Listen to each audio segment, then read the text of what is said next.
ketika reformasi pada tahun 98, lengsernya Soeharto, lalu kami menaikkan bendera di Tower. Jadi ibarat pipa yang tersumbat dengan kotoran, begitu dibuka, keluarlah semua. Jadi pada saat itu, selama itu kami menyimpan keganasan, kekejian yang dilakukan oleh militer Republik terhadap kami orang Papua, terutama orang tua kami. Lalu kami mengekspresikan lewat menaikkan bendera. Pada saat itu, pemerintah atau negara tidak melihat itu, bahwa itu adalah protes kami. Tapi kami dibubarkan dengan cara paksa. Kami diserang dengan tembakan meriam dari kapal perang, juga helikopter, dan pasukan dari Ambon, Patimura, dan yang ada di Biak, Angkatan Laut, Angkatan Darat, Kepolisian, atau Brimob, gabungan itu kami menyerang kami di bawah Menara Tower. Dan banyak sekali teman-teman dan kami semua, ada yang ditembak langsung mati di tempat, dan kami yang lain diikat dengan kain hitam lalu dibuang ke atas trek, lalu dibawa ke, ada yang dibawa ke polisi, ada yang dibawa ke pos-pos militer yang ada di situ. Dan saya dengan teman-teman kami dibawa ke pos militer Angkatan Darat. Pada saat itu kami menyaksikan sendiri bagaimana penyiksaan.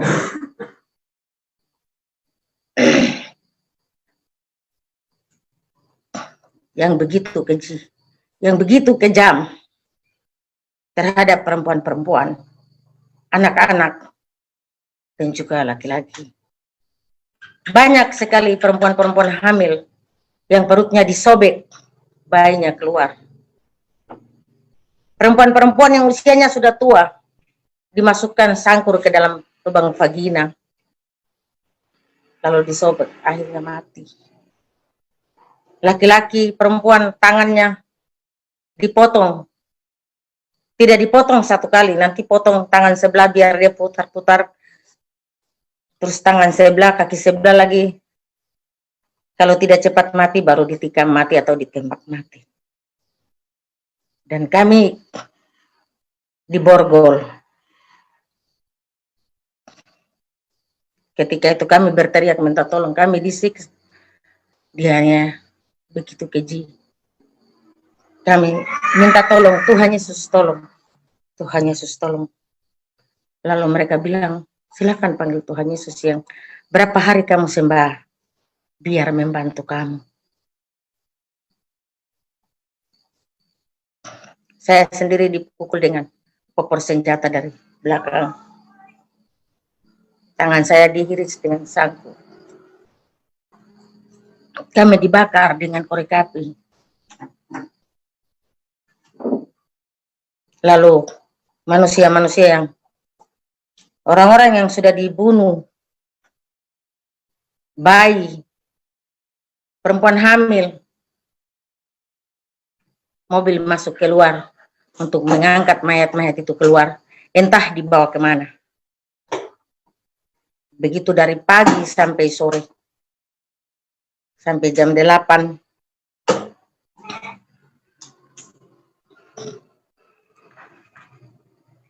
Manusia yang diangkat itu begitu sudah gelap, dan masih banyak lagi yang harus mereka angkat.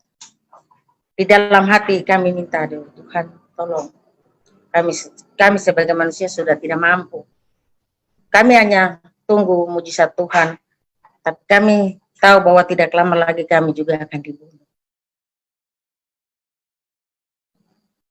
Begitu ada anggota yang masuk kami tidak kenal, karena pada saat itu mereka pakai topi seperti daun-daun begitu di kepala, mukanya itu pakai masker, tapi sudah dikasih hitam muka-muka, sehingga kami tidak kenal itu siapa. Tapi dia sempat kasih patah borgol dan suruh kami lari. Dalam kondisi tidak berpakaian. Kami ada 8 orang.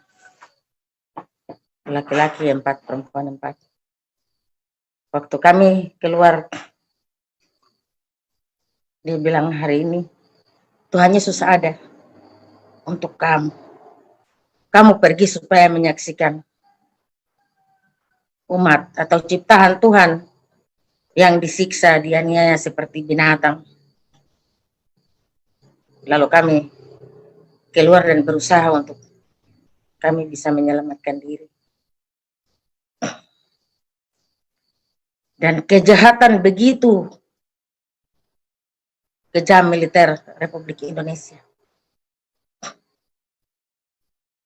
Kami berpikir bahwa kami ini bukan manusia, kami mungkin binatang. Sempat waktu saya disiksa, saya bilang semua manusia itu lahir dari perempuan. Perempuan itu melahirkan kehidupan. Kami, mama-mama atau perempuan Papua melahirkan manusia Papua. Tetapi kami sama dengan perempuan yang lain, yang melahirkan kamu juga. Kenapa kami diperlakukan seperti ini? Lalu saya ditendang. Tangan saya diiris dengan sangkur. Begitu kejam penyiksaan pada saat itu. Apakah kami orang Papua diperlakukan seperti ini terus menerus? Kami sebagai perempuan sudah tidak mampu lagi melahirkan. Ketika kami keluar, saya harus bersembunyi di hutan berapa bulan. Pada saat saya keluar, saya ditangkap untuk dipenjarakan.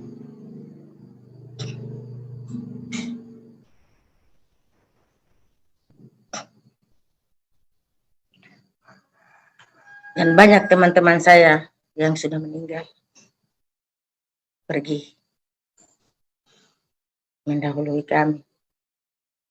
Kematian adalah satu jalan untuk manusia. Tetapi cara kita pergi menghadap Tuhan, mungkin kami orang Papua, inikah caranya?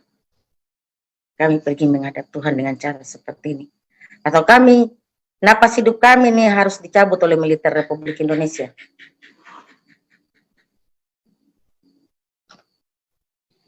Saya melihat sendiri bagaimana perempuan hamil perutnya disobek dan bayinya keluar. Saya berteriak. Mereka katakan, jangan berteriak, sebentar lagi kami juga akan dibunuh. Dan kami tidur di dalam darah itu bagaikan air. Rasanya kami ini tidur di dalam air, padahal itu darah manusia. Dan waktu kami bersembunyi dan kami melihat bahwa mayat-mayat hanyut di laut. Karena Pulau Biak dan Pulau Yapen di tengahnya ada selat. Di laut itu seperti batang kayu yang hanyut. Dan saya sempat ikut hadir pada saat mayat satu dimakamkan di Kampung Ibdi. Saya melihat sendiri mayatnya, kepala tidak ada. Cuma badannya itu mayat perempuan. Susunya dipotong dan dia hanyut dengan sangkur masih ada di lubang vaginanya. Dan kami kubur. Tapi dalam ketakutan saya berdiri dari jauh. Tapi ingin melihat.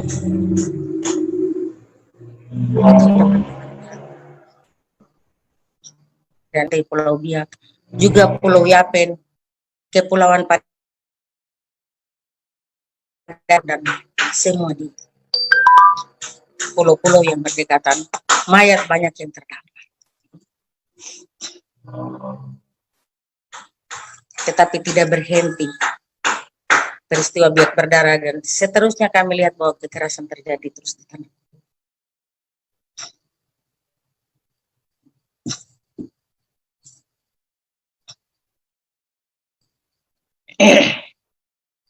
Kalau tuan-tuan dan nyonya-nyonya atau teman-teman datang ke Papua, pasti lihat, pasti dengar sendiri. Banyak korban yang sudah meninggal, tapi masih ada yang hidup sebagai saksi hidup. Dan kalau waktu panjang bisa kita sebut satu persatu. Terlalu banyak.